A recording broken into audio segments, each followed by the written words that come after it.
Euh, eh bien, bonjour beaucoup. Merci beaucoup d'être venu aujourd'hui. Donc, après ce petit café fort sympathique, on va travailler aujourd'hui sur un sujet qui est un petit peu particulier, qui s'appelle vous savez, c'est la cybersécurité bien sûr, mais surtout la cybersécurité des documents et la gestion des documents. Euh, la norme ISO 27001 évolue, la nomenclature et la sécurité évoluent aujourd'hui, la réglementation autour de la donnée évolue énormément et la donnée devient un bien essentiel. Donc la donnée devient le pétrole aujourd'hui qu'il faut sauver et qu'il faut sécuriser parce que ça devient le point le plus important dans l'entreprise aujourd'hui. Pardon. On s'aperçoit que la donnée est avant tout une valeur patrimoniale de l'entreprise, plus que les outils de production. Et donc, elle nécessite des niveaux de renforcement de sécurité supplémentaires. Et on va en parler aujourd'hui à travers un axe de gestion de la donnée qu'on appelle la gestion électronique des documents. Alors, pour les plus anciens, la JET, c'est très vieux, on parlait il y a très longtemps, ça veut dire plein de choses, et puis ça veut rien dire, et puis tout dire en même temps. Là, aujourd'hui, on va voir avec des cas concrets que la JET, ça veut dire quelque chose et que c'est de plus en plus utilisé en entreprise, surtout que la loi va imposer à partir de 2024 à toutes les entreprises de dématérialiser l'ensemble de la documentation et des documents, des flux de documents, en ce qui concerne les flux fournisseurs, clients et comptables. Donc là, on est un petit peu en avance de phase aujourd'hui et on voulait vous présenter ça, on voulait vous parler. On va avoir différentes interventions, 3 interventions ce matin qu'on vous présentera au fur et à mesure, vous l'avez vu dans l'invitation. Mais dans un premier temps, ce que je voulais laisser la parole à Franck, pour que Franck vous présente très rapidement qui nous sommes nous, et puis le rapprochement avec Folia Team, ce que ça va donner dans l'avenir et pourquoi on est tous là aujourd'hui. Bonjour à tous vous qui êtes dans la salle et également à toutes les personnes qui sont connectées. Alors je me présente, je suis Franck Marconnet, je suis directeur général délégué du groupe Folia Team en charge du business et des partenariats stratégiques. Alors en fait, qui nous sommes Adecom et groupe Folia Team, nous sommes aujourd'hui un opérateur cloud spécialisé dans la collaboration, la communication et les infrastructures. Nous souhaitons être un guichet unique pour les entreprises que nous accompagnons, qui sont des PME, des établissements de taille intermédiaire, des grandes collectivités également, ou des collectivités. Et donc, être ce guichet unique global. En termes de chiffres, nous sommes 350 collaborateurs, donc répartis sur la France. Donc, l'association Folia Team et le rapprochement avec Adecom est important pour le groupe Folia Team parce que ça nous donne une empreinte forte en Bretagne, bien sûr. On est très attaché à ces empreintes, à ces empreintes locales. Et également, ça vient compléter également je vous parlais de guichet unique tout à l'heure, cette capacité à proposer des solutions, qu'on soit en cloud, que ce soit on-premise sur les sites, ou qu'on puisse combiner dans des approches multi-cloud ces solutions, encore une fois, de collaboration, d'infrastructure, d'IT, le tout englobé par la cybersécurité, par les notions de sécurité qui va être une thématique pilier et principale de cette matinée. C'est une position importante. C'est ça, c'est notre offre. Elle est à 360 degrés avec la disponibilité, la sécurité, la performance et l'évolutivité et surtout un maximum de services, que ce soit dans l'approche, que ce soit dans l'accompagnement, dans les déploiements ou dans l'exploitation des services magiques. Nous sommes capables d'englober avec toutes ces solutions que l'on vous propose.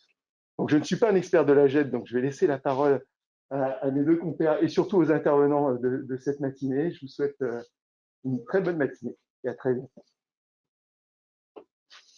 Merci Franck. Alors, pour démarrer cette intervention, on s'est remis dans un contexte que vous avez tous vécu à la machine à café. Voilà, la discussion de la machine à café. Et puis, comme nous sommes des comédiens nés, Cédric et moi, eh bien, on va vous restituer un petit peu ce qu'on a pu penser. Alors, on est Cédric est le DSI d'un groupe agroalimentaire qui produit de la pizza. Et moi, je suis, on adore ça. Je suis DAF de l'entreprise. Donc, on est dans un contexte assurantiel. Vous le savez, les assurances aujourd'hui, dans le cas surtout des cyberassurances, demandent un certain nombre de documents et de mise en place de mesures de sécurité aux entreprises. Et là, on est dans le cas concret où le DAF et vous allez voir ce jeu d'acteurs extraordinaire, on est dans le cas concret où le DAF et le responsable informatique se rencontrent à la machine à café. C'est là où on discute et c'est là où on échange. Vous savez comment ça se passe le matin. Et donc, là, je rencontre Alain et je vais bon Alain, comment tu vas? Ça n'a pas l'air d'aller là, ça a l'air dur en ce moment. Cédric, ben, beaucoup de travail, hein. Tu sais, on est sur la renégociation des contrats d'assurance pour 2022 et 2023. Ah ouais, mais, on n'en parle pas du boulot. Moi, tu sais, à l'informatique, moi je suis sur la transformation digitale de l'entreprise. C'est d'un compliqué ce truc-là, putain, je comprends rien avec ça. Il va falloir que. Mais du coup, ça se passe bien pour toi? Qu'est-ce qu'on peut faire? Bah, pour moi, oui, mais enfin, tu te souviens du questionnaire de sécurité transmis par l'assureur il y a quelques semaines? Ah ouais, le gros document là avec l'Excel, là, il y avait 10 pages d'Excel à remplir, mais ils sont fous, c'est pas possible, ces assureurs. Ouais, ben, c'est celui-là, ouais, effectivement. On vient de recevoir la réponse de l'assureur. Ben, pour continuer à nous assurer, ben, gentiment, on va devoir renforcer la sécurité du système d'information et particulièrement autour du document, hein, qui est un petit peu voilà, délaissé, hein, et il ne trouve pas assez mature en termes de sécurité. Donc, c'est étonnant, on n'avait pas tout prévu. Ben, enfin, là, ça craint un peu, quoi. Alors là, tu es en train de me dire qu'ils refusent de nous assurer, alors qu'on a tout fait. Attends, on a demandé aux utilisateurs de mettre des antivirus sur les postes. Ils pouvaient prendre ce qu'ils voulaient. On leur a dit enlever les jeux parce que bon, ils jouaient un peu trop au boulot. Et puis on fait de la sauvegarde du poste du PDG sur des clés USB tous les soirs. Me dites pas qu'on n'est pas au top quand même là-dessus sur ce coup-là. Bon, qu'est-ce qu'on peut faire? Bah, il faut croire que tout ce qu'on a mis en œuvre, ça ne suffit pas, quoi. Ils ne nous pensent pas capables de déployer les mesures qu'ils nous recommandent. Et bon, de toute façon, si, ils nous prennent en assurance, mais ils multiplient la prime d'assurance par 10. Donc, autant me dire que j'irai même pas voir là-haut pour présenter la note, quoi. Ouais, enfin, ils sont gentils. C'est pas notre métier, ça, hein. Nous, on fabrique des pizzas. On n'est pas là pour mettre de la sécurité en place. Moi, je te dis, on est mal, hein, sur ce coup-là. On est pas mal. Ouais, on est mal, comme tu le dis, oui. Et puis, honnêtement, moi, personnellement, j'y comprends rien. Donc, il parle effectivement de firewall, de VLAN, d'anti-spam, de sauvegarde, de sécurisation de documents. C'est franchement pas clair leur truc et moi, je sais pas par où commencer. En plus, bah, tu connais la nouvelle, le service de production, ils se sont plantés. Ils se sont trompés de recette. Donc, les pizzas, la production de pizza qu'on a prévue pour un de nos plus gros clients, là, eh bien, ils ont pris la recette de l'année dernière. Voilà, ils se sont trompés de versionning de documents. Ben, ça va encore nous coûter une fortune puisque le client il refuse la livraison, quoi. Donc, il faudra vraiment qu'on finisse par s'organiser. Ouais, ça, c'est un coup dur, ça encore, ça. Pas d'autre solution? Qu'est-ce que tu vois? Bah, Si on pourrait faire. tu me connais, hein. J'ai tenté de négocier avec l'assureur en lui disant que notre service informatique connaît les aspects techniques, mais que ça coûtait extrêmement cher et surtout que certains éléments de la liste nous échappaient, comme l'organisation et la sécurité du document. La quoi? La sécurité du document? Mais c'est quoi ça encore? Bon, attends, je crois qu'on n'a pas le choix, on va se faire aider. Je connais une petite boîte qui est dans le coin là, c'est Alexandre, il s'appelle Wallach. Ah Je ouais. crois que je vais l'appeler, puis on va lui poser des questions. Ouais, je crois qu'il est déjà là parce que j'ai vu sa voiture tout à l'heure Ah dehors. bah ça tombe bien alors, s'il est là. Voilà. Alexandre, est-ce que vous êtes présent dans la salle? Donc voilà, alors désolé pour le mauvais jeu d'acteur, on a fait de notre mieux. On a improvisé ça. Voilà. Merci beaucoup. On a improvisé ça entre hier soir et cette nuit ce matin, hein, très rapidement. Mais bon, vous voyez le contexte, hein. C'est un contexte que tout le monde connaît aujourd'hui. Les nouvelles obligations réglementaires qui nous arrivent sur le dos, les obligations de finances, de respecter les budgets contraints, et il faut qu'on trouve des solutions parce qu'on n'a pas le choix aujourd'hui. Donc c'est l'objet de la première partie que va présenter Alexandre, qui est qu'appelle-t-on aujourd'hui la sécurité? Qu'est-ce qu'on appelle la cybersécurité? La sécurité, qu'est-ce que ça concerne réellement et pourquoi sommes-nous tous impactés et comment faire pour commencer à envisager ce qu'on appelle la maturité en cybersécurité et monter en compétence sur la cybersécurité. Donc là, Alexandre, à toi de faire ton jeu d'acteur. Merci. Merci beaucoup. Alors, aujourd'hui, nous allons parler effectivement de cybersécurité. La cybersécurité surtout en lien avec les données et la manière dont on va les protéger. Ce que je vais vous présenter, ce sont d'abord un point d'étape sur l'ensemble des risques cyber auxquels vous faites face, l'ensemble des façons dont on peut aussi considérer la cybersécurité. Et puis ensuite, on va s'intéresser à un cas particulier qui est le renouvellement du site web d'une entreprise, où on va se dire, voilà, classiquement, qu'est-ce que nous aurions fait pour déployer ce nouveau site web? Et en fait, si l'on intègre la cybersécurité dans ce processus, qu'est-ce que l'on aurait fait en plus, précisément pour anticiper les menaces? Alors, avant de démarrer, je vais simplement refaire un point rapide pour me présenter. Je ne sais pas si tu peux passer à la slide d'après. Ça vient là aussi, il y a un jeu d'acteur. Oui. Alors, de toute façon, je vais commencer parce que je sais déjà ce que je vais vous dire. Donc, voilà que c'est une entreprise qui est basée en Bretagne. Nous sommes aujourd'hui 5 collaborateurs, nous serons 8 à la fin de l'année. L'ensemble de nos services nous permettent aujourd'hui de cyberprotéger 2800 emplois dans le Grand Ouest. Donc, nous sommes très fiers de cette implantation territoriale et de notre capacité à agir directement dans les territoires. Nous travaillons pour 70% dans le secteur de l'industrie et nous avons aujourd'hui 28 clients qui nous font confiance au quotidien. Voilà. En termes de prestations, notre métier, c'est vraiment d'intégrer la cybersécurité dans votre entreprise à tous les niveaux. Donc, nous avons une prestation qui s'appelle Check-in. Le principe, c'est de faire un audit de maturité, de construire une feuille de route vraiment à 360 degrés, à nouveau c'est le terme, sur le plan cybersécurité, aussi bien en termes de process que technique, mais ça nous allons en reparler. Et puis notre métier ensuite, c'est d'intervenir à vos côtés sur le terrain, avec vos partenaires, vos prestataires, pour intégrer la cybersécurité également à tous les niveaux. Alors, nous allons démarrer par quelques questions. La première question que je vais vous poser, c'est: est-ce que l'affirmation que vous voyez à l'écran, mes données n'intéressent pas les hackers, est vraie? Est-ce que c'est vrai ou faux? N'hésitez pas dans l'assemblée à participer. Ceux qui pensent que c'est vrai, n'hésitez pas à lever la main. Comptez-vous. Ceux qui pensent que c'est faux, n'hésitez pas à lever la main également. Ok, globalement, dans l'assemblée, tout le monde est d'accord pour dire que c'est faux. Voyons voir la réponse.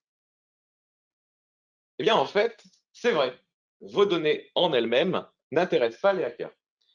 Et en fait, nous allons voir pourquoi. C'est parce que pour eux, les données en elles-mêmes, ce n'est jamais qu'un moyen d'échange. D'accord? C'est qu'une manière de faire en sorte d'obtenir de vous de l'argent. La donnée en elle-même, à votre niveau, ne les intéresse pas.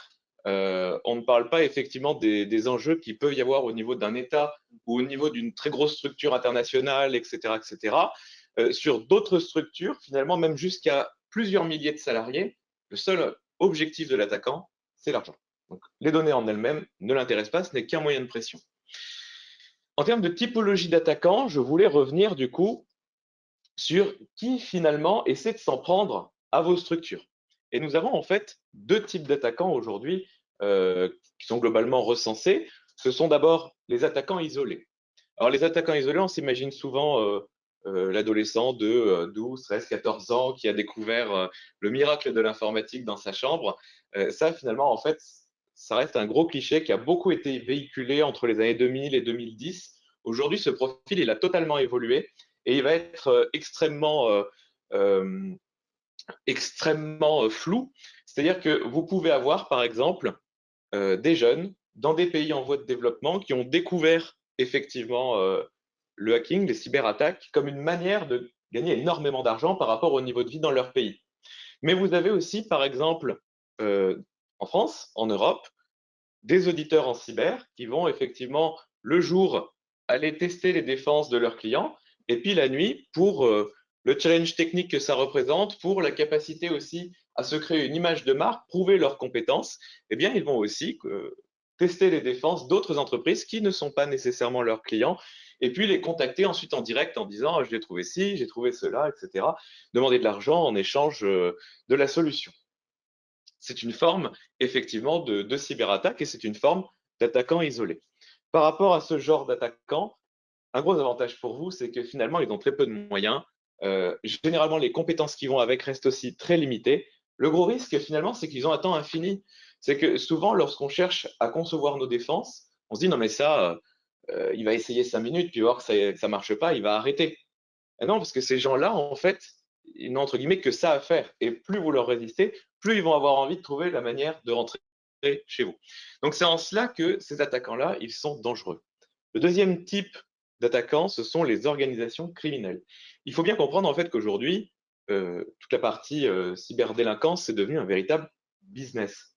Et en fait, ces organisations, elles sont devenues de véritables entreprises. C'est-à-dire que vous avez des services R&D qui créent les outils de demain pour mener des cyberattaques. Vous avez le service informatique qui crée toute l'infrastructure pour lancer les attaques, toucher les entreprises.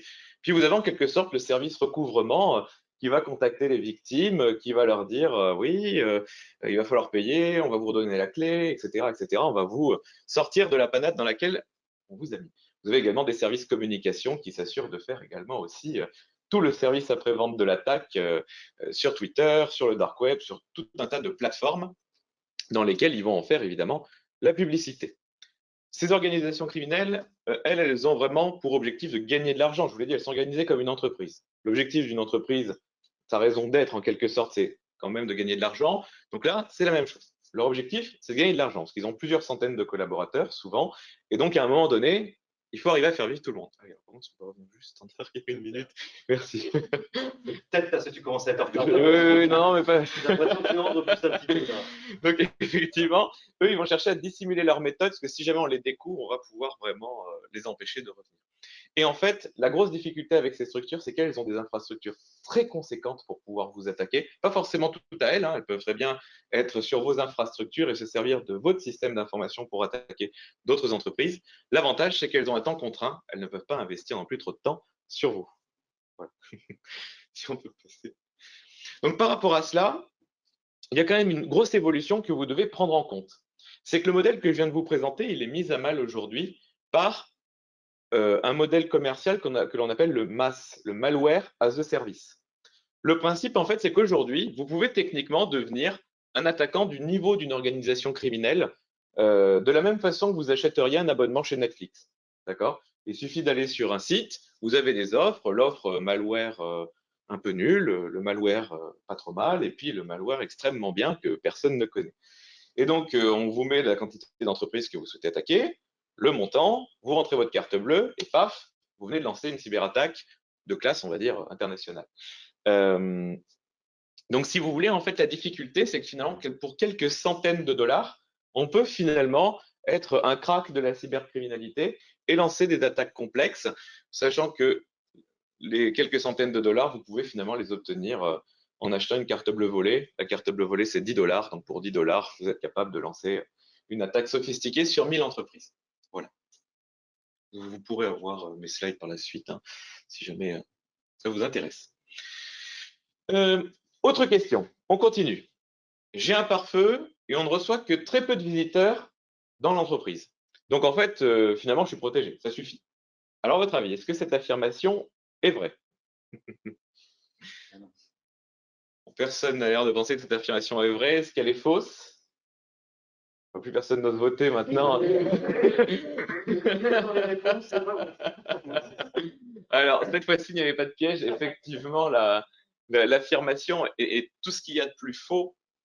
La cybersécurité, en fait, c'est quelque chose qui est beaucoup plus large que simplement avoir déployé un outil et se dire personne ne vient sur mon site, il ne va rien m'arriver. En fait, la cybersécurité, globalement, ça repose sur ce schéma-là. Vous avez d'abord ce qu'on appelle l'hygiène informatique. Oui, avoir un pare-feu, c'est important. Oui, avoir un antivirus, c'est important. Faire ses mises à jour, c'est important aussi. Mais si vous allez consulter le guide d'hygiène informatique, qui est une documentation de référence en France, produite par l'ANSSI, une autorité de l'État qui s'occupe de la cybersécurité, vous constaterez que tout ce que je viens de dire, ça n'est, entre guillemets, que de l'hygiène informatique. C'est finalement le b.a.-ba que vous êtes censés tous déjà avoir. Donc en fait, pour faire vraiment de la cybersécurité, il faut aller plus loin. Il faut travailler deux piliers. Le pilier de l'organisation. La direction a un rôle à jouer là-dedans. Elle doit développer une stratégie sur le sujet. Et évidemment, il y a des processus à mettre en place. La gestion des accès, la gestion du parc, la gestion des incidents. Il y a énormément de process cyber à implémenter, à rajouter dans l'entreprise. Vous avez également le deuxième pilier qui est la technique, évidemment, sur laquelle vous ne pouvez pas vous asseoir, puisqu'à un moment donné, on on peut faire du process, certes, mais un process, il s'appuie toujours sur des outils. Et ces outils, effectivement, c'est la technique. Si on peut passer à la suite. Voilà. Donc tout cela, c'était une introduction à la cybersécurité. On a vu les attaquants, on a vu ce que c'était que la cybersécurité, sur quoi cela repose. Maintenant, ce qui nous intéresse, c'est de voir comment on peut inclure la cybersécurité dans un projet. Alors, effectivement, tous les projets ne suivent pas ce chemin-là, mais j'ai souhaité me remettre dans un modèle un petit peu classique. Finalement, un projet dans une entreprise, il suit, projet informatique ou pas, il suit toujours ce genre de chemin. Vous avez la définition du besoin, qu'est-ce qu'on veut faire? On va peut-être du coup renouveler le site web. On va concevoir la solution. Qu'est-ce qu'on va mettre comme nouveau site web? Est-ce qu'il y aura un espace client? Est-ce qu'il n'y en aura pas? Est-ce qu'on pourra nous contacter? Est-ce qu'on ne pourra pas nous contacter? Est-ce qu'il y aura des actualités ou pas? Un blog? On conçoit la solution. Ensuite, on la déploie. Donc, on va avoir quelqu'un qui va développer le fameux site web. On va également mettre du contenu. On va préparer plein de choses et on va en reparler.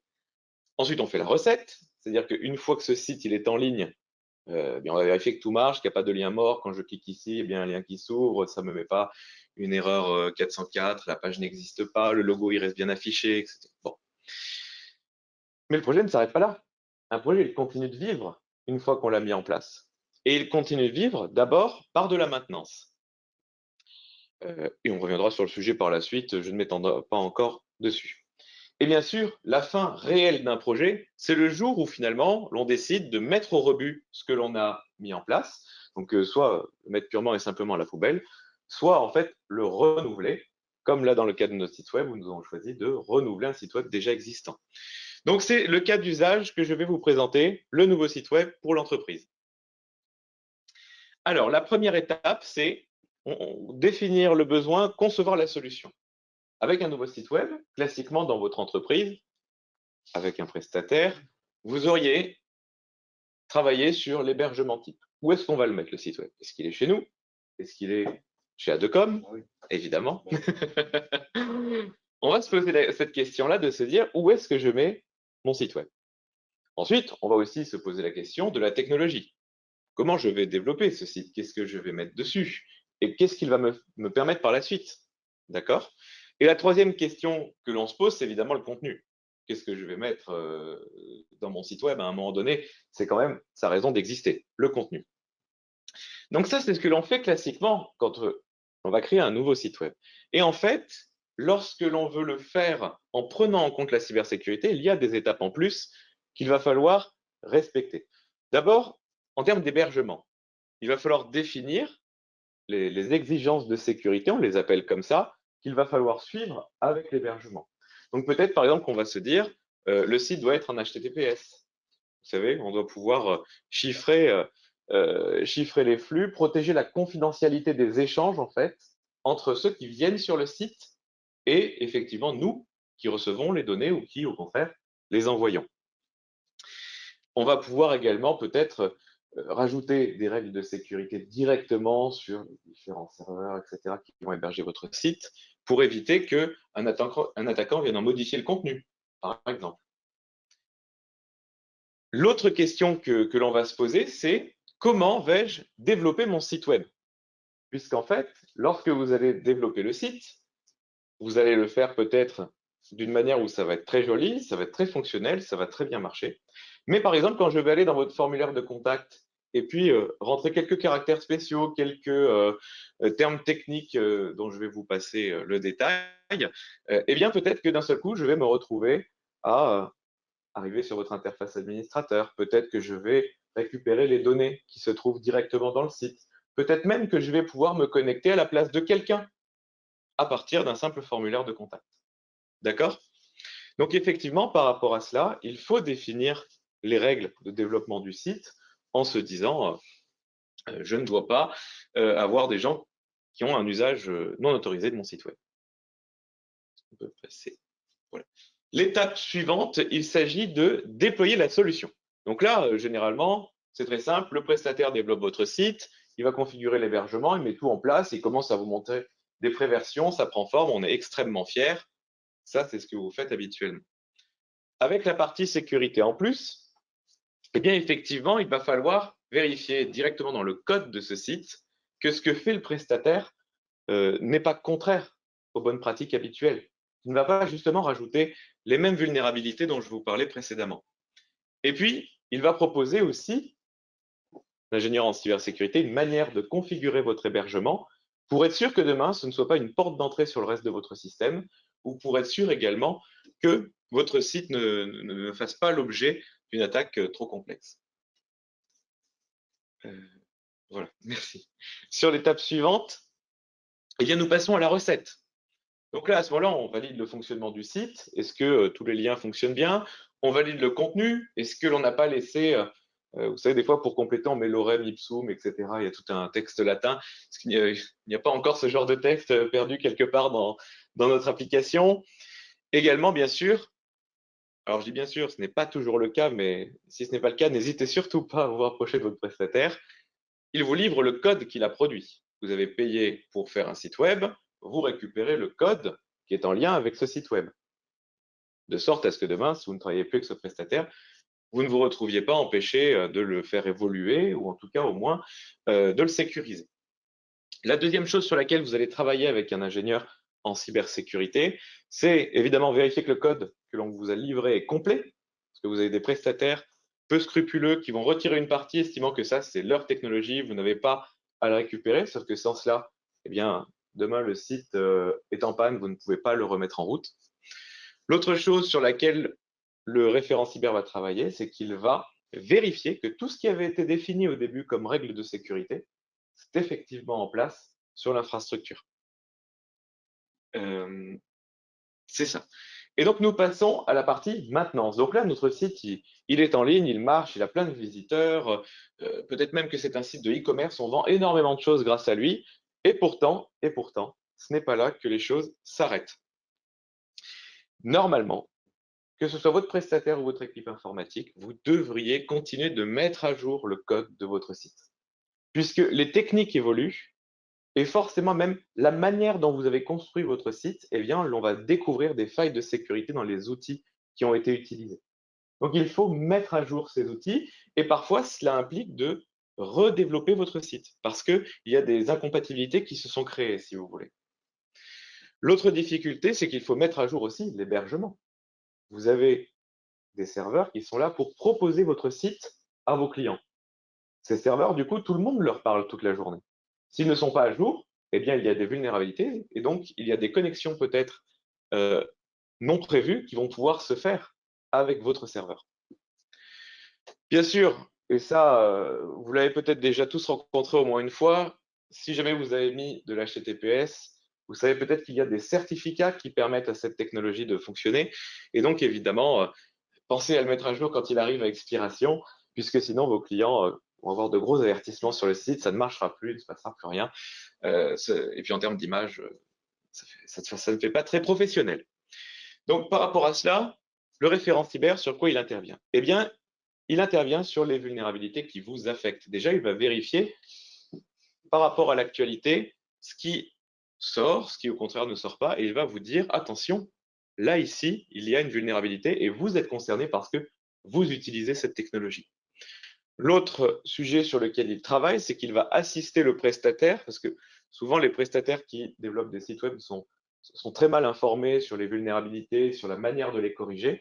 Et c'est normal parce que d'une certaine façon, ce n'est pas tout à fait leur métier. Et donc en fait, le rôle de l'ingénieur en cyberdéfense là-dessus, c'est de travailler avec le prestataire en lui disant, attention, c'est ça le problème, et pour le corriger, c'est ça qu'il faut faire dans le code. Et il va l'aider technologiquement à faire en sorte que ce soit effectif pour vous sur le terrain. Enfin, il arrive l'étape de la mise au rebut. On a décidé de créer une nouvelle version du site web, peut-être justement pour lui rajouter des fonctionnalités. Aujourd'hui, vous n'avez peut-être qu'un site vitrine, demain peut-être qu'il y aura un espace client, peut-être même que vous ferez du e-commerce directement dessus. Et donc, vous débranchez le site. Vous récupérez évidemment les données qui sont en lien avec cela et on les stocke. Ça, c'est ce qui est fait habituellement. La difficulté, c'est que il y a deux choses qui ne sont généralement pas faites. La première, c'est de s'assurer que l'on a bien récupéré toutes les données dont on risque d'avoir besoin demain.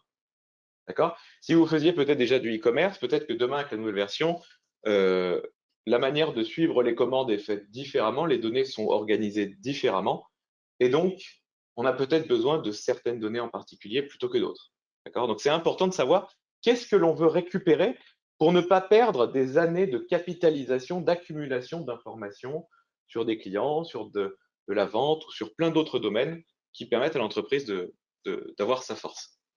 L'autre sujet, c'est de s'assurer que les données que vous récupérez, elles sont livrées dans un format exploitable.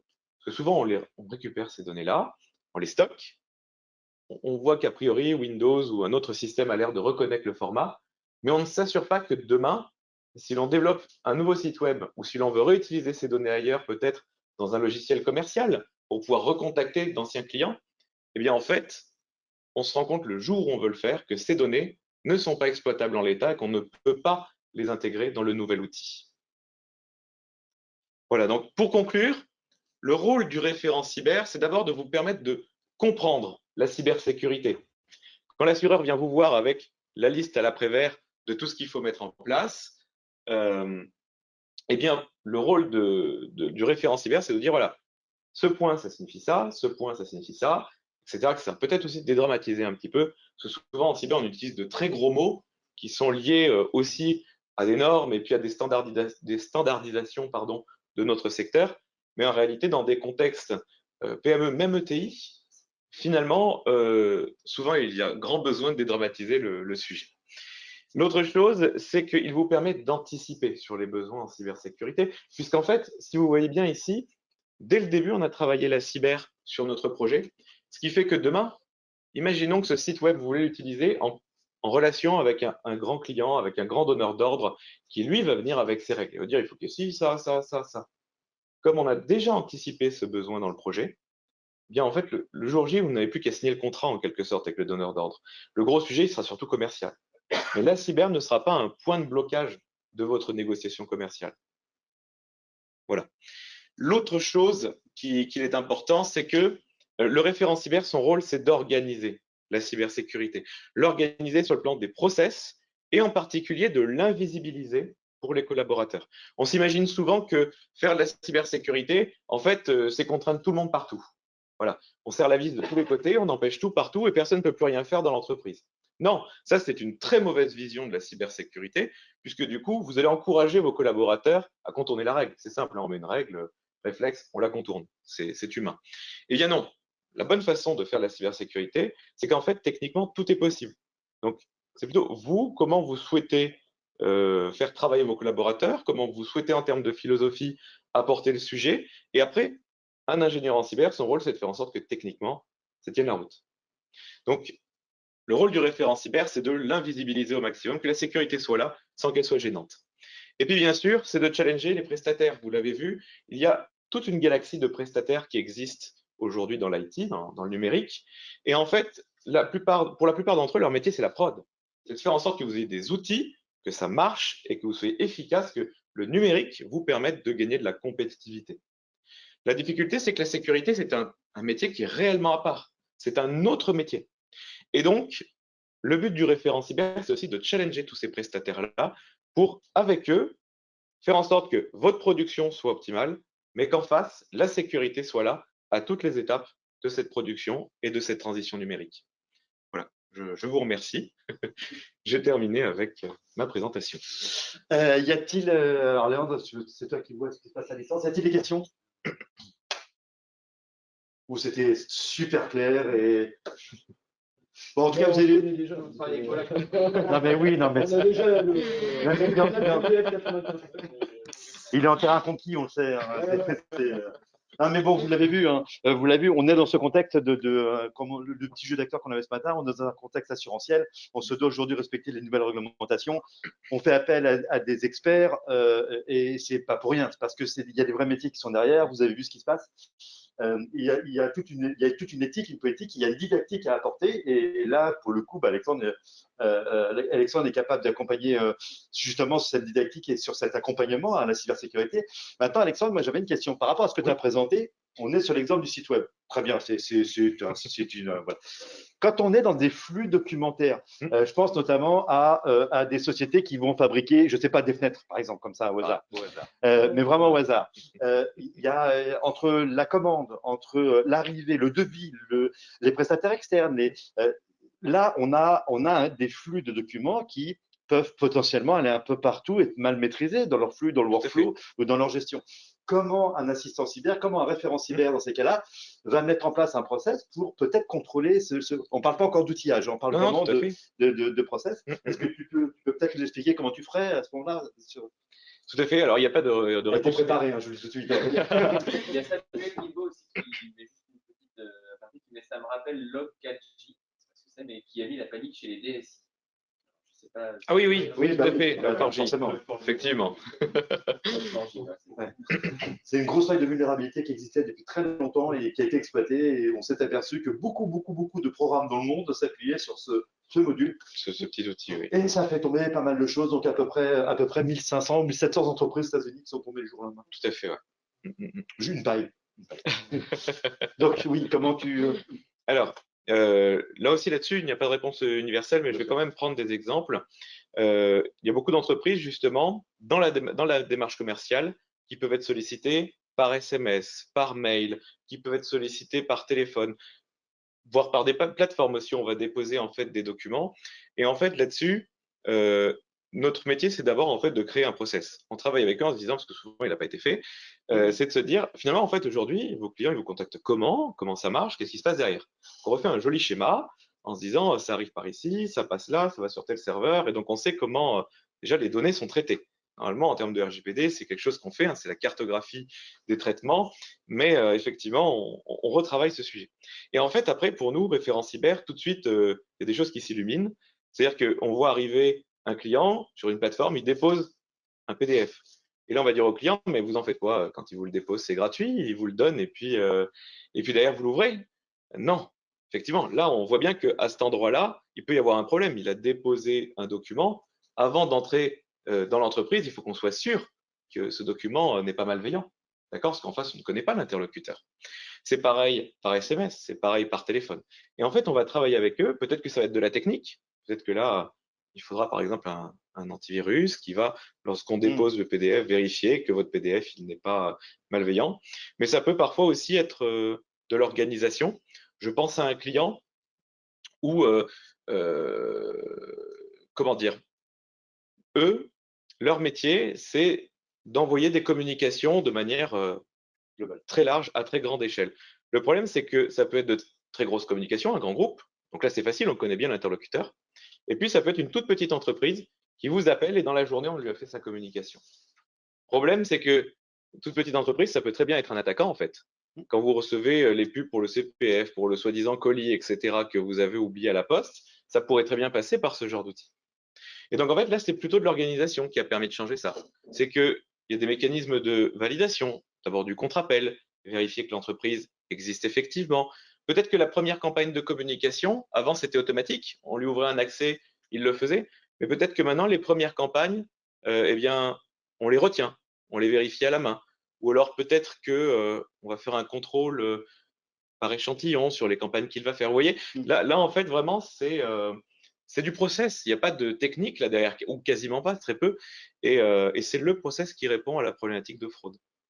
D'accord. Et donc, du coup, on peut aborder tout type de process. Je pense notamment à Aude avec des process liés à du service, à la construction du service, où là, beaucoup d'acteurs interviennent. Il y a beaucoup de documents qui arrivent. Il y a une masse de documents aujourd'hui dans la construction, c'est très bien. C'est donc même principe comme on l'aborde du coup, parce que pour le coup, il y a beaucoup de choses à traiter, beaucoup de documents, beaucoup de choses, beaucoup d'informations, beaucoup d'acteurs, beaucoup de traitements. Pour le coup, comment on fait pour… Là, c'est l'outillage à un moment donné qui permet aussi de passer à l'échelle. Ce qui permet d'arbitrer aussi entre est-ce qu'on fait plutôt un process ou est-ce qu'on fait de la technique, c'est aussi la masse. Quand vous êtes une structure où finalement, pour régler le problème, on va peut-être y passer 10 minutes par semaine, on va plutôt chercher à le faire avec du process parce que ça coûte moins cher de rajouter une consigne à une étape que de déployer un outil. Par contre, effectivement, si vous recevez, je vais dire n'importe quoi, mais qu'il s'agit peut-être de 400, 500 transactions avec des personnes par jour, Là, effectivement, en termes de process, ça peut signifier de devoir recruter plusieurs personnes, etc. C'est trop lourd. Ça commence à devenir trop lourd. Et donc là, on commence à raisonner en termes d'outils.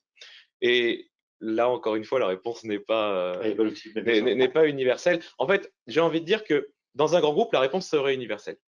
Ça, c'est vrai. Parce qu'en fait, on irait tout de suite voir IBM, on irait tout de suite voir une très grosse structure comme celle-là. On installerait toujours les mêmes solutions, c'est-à-dire supervision, intelligence artificielle, etc. On a tout un package, on sait que ça marche, on sait qu'on peut le faire. Mais ça, globalement, pour pouvoir le faire, ça va coûter des centaines de milliers d'euros. C'est impossible. C'est impossible pour pour une structure qui n'est pas un très grand compte. Donc, du coup, forcément, on est obligé à ce moment-là de raisonner sur mesure. Et pour arriver au même résultat, il va falloir raisonner en sur-mesure sur qu'est-ce que l'on veut traiter, qu'est-ce que l'on va pouvoir mettre comme technologie. À la fin, on arrive au même résultat. Mais c'est vrai que du coup, la réponse n'est pas universelle. Sur une PME, une ETI, la réponse ne sera jamais universelle. Celui qui veut le faire croire, en tout cas, ou soit il a trouvé une super solution, Oui, ça s'appelle IBM. et il est vraiment très fort. Il s'appelle IBM. Voilà. Quelle correction? Alain, toi, dans ton métier de DSI, est-ce que la gestion de la documentation, la gestion de l'information, tu la places à quel moment dans ta mission?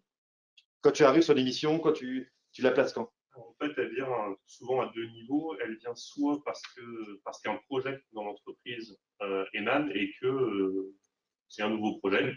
Donc, on vient à reprendre l'ensemble du périmètre et puis à se dire, au fait, effectivement, si je reprends le cas, par exemple, d'une industrie qui a beaucoup d'échanges avec des fournisseurs ou des prestataires, dans ce cas-là, on va se dire, OK, il va falloir à un moment une sorte de plateforme collaborative pour que les échanges, effectivement, soient suffisamment fluides, que les personnes soient notifiées, des choses, on va dire, évidentes. Après, il y a aussi une cartographie de la donnée. Là, c'est plus sur une phase de check initial. Effectivement, les phases de check-in que donnait Alexandre au début, c'est typiquement ça. C'est-à-dire, à un moment, si on veut pouvoir accompagner un client, il faut savoir où sont ses données. Il faut savoir où elles sont, quel est, comment je pourrais dire, le degré de sécurité qui est à mettre sur tel ou tel type de données. On a de la donnée qui est de la donnée, on va dire, de l'info blanche classique, limite publique. C'est la com qui l'envoie et elle l'envoie sur le site. Donc ça, c'est pas trop grave. On va avoir la grise, celle qui est plutôt interne à l'entreprise que les collaborateurs ont. Et puis, on va avoir de l'information ultra confidentielle qui est uniquement sur un périmètre, on va dire, CODIR, conseil d'administration. Donc, dans des endroits vraiment où il faut les identifier, vérifier effectivement la sécurité de ces données-là. Voilà. Globalement, c'est les deux phases. Le check quand on arrive, et puis sinon, autrement, au niveau des projets, où là, on reprend le périmètre et on s'assure effectivement d'avoir quelque chose qui tient la route. D'accord. Il y a un point que vous n'avez pas évoqué tous les deux, et ça pose question, on le voit chez nos clients, Alain, on le voit beaucoup chez nos clients, c'est la durée de rétention des données. Comment gère-t-on aujourd'hui? Y a-t-il des règles? Oui. Ben oui, bien sûr. Bien sûr. Il y a des règles. Y a-t-il des règles? Comment elles s'appliquent? Est-ce qu'elles sont différentes pour tout le monde? Je pense qu'on a dans la salle à distance des métiers différents avec des obligations différentes. Comment on gère ça aujourd'hui? C'est un sujet, hein, parce que RGPD, parce que vol de la donnée, hein, on s'aperçoit que les données qui ont été volées sont des données qui sont anciennes et qu'on n'a pas purgées correctement et qui font encore pas mal de dégâts aujourd'hui, d'anciens salariés notamment. Hein. Je rappelle que le vol des fichiers de salariés, c'est à peu près 50% des arnaques aujourd'hui. Le vol des fichiers de salariés, hein, c'est pas la fraude. Hein, voilà. Donc, quel conseil on peut donner? Comment on réfléchit? Quel process? Peut-être plus côté Alexandre. Oui. Alors, d'abord, il y a les deux types de données, hein, données à caractère personnel, puis les autres, on va dire. Sur les données à caractère personnel, les choses, elles sont assez simples. Globalement, la CNIL dit qu'un bon délai de rétention, c'est maximum 1 an, d'accord, en termes de données. Et en fait, elle vous dit que vous pouvez déroger globalement à ce délai si jamais il y a une contrainte réglementaire. Je vais prendre un exemple. Vous travaillez dans l'agroalimentaire, des données de traçabilité, on va vous contraindre à les garder peut-être 10, 15, 20 ans à la disposition des pouvoirs publics. Pareil, dans le secteur médical, vous avez des dossiers médicaux, vous devez les garder 20 ans. Donc là, vous avez la possibilité de justifier, de dire ces données-là, ces données à caractère personnel, je les garde 20 ans parce que c'est la loi, ou parce que c'est une norme, ou parce que, et ainsi de suite. Mais sinon, c'est 1 an. Donc ça, c'est les données à caractère personnel. Et puis après, il y a toutes les autres, les données de facturation, Alors, il peut y avoir des données à caractère personnel dessus aussi, évidemment, hein, mais ça peut être aussi plus large que ça. Mais en tout cas, des données métiers, des données de prod, des données de R&D, etc. Là, en fait, c'est vraiment un travail interne. Globalement, on peut faire ce qu'on veut là-dessus. Mais ce qu'il faut garder à l'esprit, c'est que plus on souhaite garder les données longtemps, plus ça va coûter cher aussi parce que à un moment donné, les données sont de plus en plus lourdes aujourd'hui. Forcément, le stockage doit suivre. Et donc là-dessus, il y a aussi des coûts. Donc, en termes de R&D, combien de temps est-ce que c'est pertinent de garder les informations que l'on développe? En termes de prod aussi, combien de temps un client peut revenir vers nous sur ce dossier? Combien de temps ça peut nous être utile de réutiliser ce qu'on avait fait? Ce sont de vraies questions qu'il faut se poser. Et en fait, si ce projet, dans 5 ans, je sais que j'aurai une nouvelle version, qu'on ne le fera plus pareil, dans 5 ans, toutes les données en lien avec ce projet, tout est détruit. Et c'est comme ça. Ou alors, on fait de l'archivage, c'est aussi possible. Je pense C'est une manière qui distinguer, peut- en fait, voilà. au niveau de la donnée, deux choses. C'est-à-dire, on va effectivement, et là, il faut voir l'image de cercles concentriques au niveau des données. On a la donnée de manière générale. Dedans, on a un plus petit cercle, effectivement, comme le disait Alexandre, qui sont les données à caractère personnel. Et à l'intérieur encore de ce petit cercle, on va avoir ce que la CNIL classe comme les données sensibles. C'est ça. De la partie effectivement santé, mais d'autres données également qui sont considérées comme sensibles, les données à caractère religieuse, les données ethniques ou tout un tas de types de données effectivement qui sont considérées comme sensibles, qui elles sont encore à l'intérieur. Ça, c'est pour, on va dire, la cartographie des données. Et puis après, on va avoir ce qu'on appelle plutôt la température des données. Alors, la température des données, c'est quoi? C'est effectivement, si on reprend les éléments liés à de la production, à partir de quand je classe que ma donnée est froide. C'est-à-dire qu'elle n'a plus d'intérêt aujourd'hui d'être sur les serveurs que l'on utilise au quotidien parce qu'il est fort probable qu'elle ne soit plus demandée. Ça ne veut pas dire qu'il faut la supprimer. Ça veut peut-être dire qu'il faut l'archiver, la mettre de côté. Ça a deux intérêts. D'une part, d'un point de vue stockage, on évite de consommer du stockage qui, des fois, peut valoir quand même un petit peu. Selon qu'on puisse Et de deux, ça nous évite également, en cas de brèche, de voir ces données-là, potentiellement qui pourraient contenir des caractères, enfin des données à caractère personnel, se retrouver dans la nature et prendre un tir alors que finalement ces données-là, on n'en avait pas besoin. Enfin, pas besoin au quotidien. Voilà. Donc ça veut dire que plus on va limiter les données disponibles de manière naturelle, quotidienne sur les serveurs de prod, plus on va s'assurer d'en avoir le moins possible en cas de brèche. Ça aussi, c'est le principe. Alors, ça rejoint un peu le principe de minimisation des données Tout à fait. dans le cadre du RGPD. Mais voilà, je pense qu'il faut regarder ces deux aspects-là. Si je peux compléter là-dessus, ça souligne aussi l'intérêt des solutions GED. Pour le coup, c'est aussi le thème de ce matin. J'étais dans la transition, là, on arrive au bout. C'est très bien, c'est très bien. Parce qu'en fait, justement, ce dont parle Alan jusqu'à présent, c'est la partie cartographie. Ça, c'est le premier travail. Qu'est-ce que l'on a? Quel est l'intérêt des données? Combien de temps on les garde? Ça, la cartographie, on est d'accord, c'est le boulot de la DSI. Hein. Alors, c'est le boulot de la DSI. C'est généralement le boulot de la DSI, mais elle va avoir besoin des métiers à un moment donné pour le faire, parce qu'elle met à disposition du stockage, et après, ce qui se passe dessus, elle n'a pas forcément tout le détail de ce qui se passe. Donc, effectivement, ça reste souvent le travail de la DSI.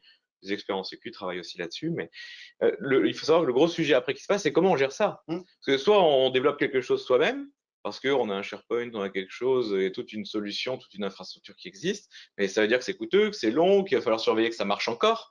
Parce que quand vous dites ça, je le supprimerai dans 5 ans, ça veut dire qu'il faut se souvenir dans 5 ans d'aller vérifier que les premières données se sont réellement supprimées. En même temps, SharePoint, c'est pas une gêne, hein, on est d'accord. Ah bah, nous sommes bien d'accord. C'est pour ça que je souligne le fait que ça signifie de devoir le faire à la mano. Alors qu'avec une solution GED, c'est vrai que là, on peut rajouter à l'intérieur, et on le verra, je pense, la cartographie de ces données, qu'est-ce qu'il y a à tel endroit, à quoi ça ressemble, et du coup, combien de temps on le garde, et quelle est la confidentialité. On peut vraiment enrichir, quelque part, ces données au-delà même de ce qui se trouve dedans. Voilà, c'est de pouvoir les qualifier, qu'est-ce qu'elles sont, qu'est-ce qu'elles représentent, et qu'est-ce qu'on veut en faire. D'accord. Voilà. D'accord. Tu as fait mon boulot, c'est top. J'adore Alexandre. Il fait mon travail. Donc, à moins qu'il y ait d'autres questions, ce que je vous propose, c'est de faire une petite pause, peut-être à distance aussi.